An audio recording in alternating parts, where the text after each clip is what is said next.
Door removal spreading hinges.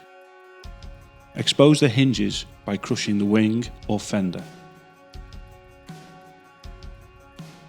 Spread from the door and completely remove the outer wing or fender.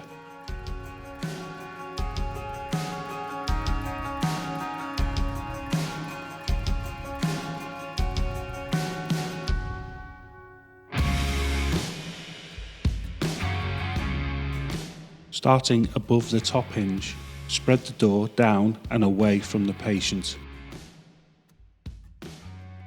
Reposition the spreader to spread the check strap and the bottom hinge. Cut the wiring loom and remove the door using the handle.